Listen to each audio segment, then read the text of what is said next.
literally saved a life that day. They got stuck in the middle of a snowstorm. He literally told us that he was going to take his last breath before he heard the helicopter.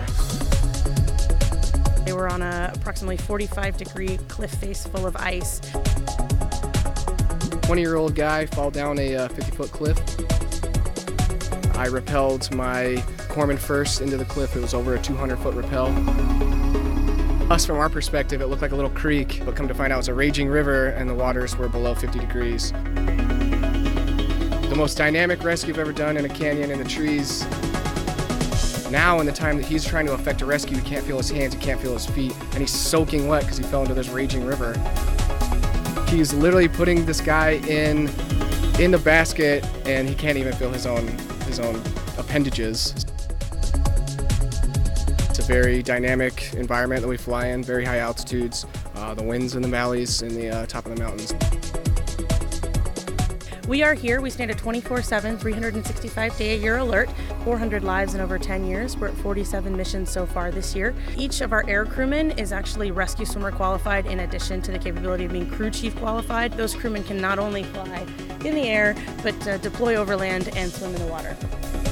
We wouldn't be able to do it without the incredible pilots that we have here. One of the things that we like to talk about is that our unit has unique capabilities that other units and other rescue units, whether it's civilian, state, military, has in Washington, Oregon, or even in the Idaho area. So we bring a higher altitude and a more severe weather capability than some of the other units. Very lucky to be stationed here. In my opinion, this is the best place in the United States Navy that we can be stationed. The aircraft is the MH-60 Knighthawk aircraft, a range of approximately 350 nautical miles, depending on conditions. We can fly for about 3 hours. We keep 3.5 hours of fuel on board. The aircraft is capable of up to 180 knots. That's, of course, downhill with the wind at your back, and up to a 13,500 feet service ceiling. The number one thing is just to be prepared.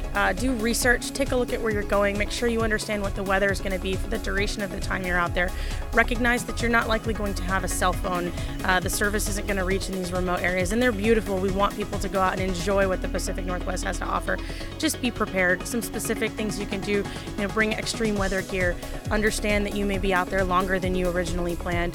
And we encourage everyone, particularly if you're going to be alone, to take what we call a personal locator beacon. These can be easily purchased at any outdoor store for relatively cheap, considering what it would cost if we weren't able to find you if you needed us.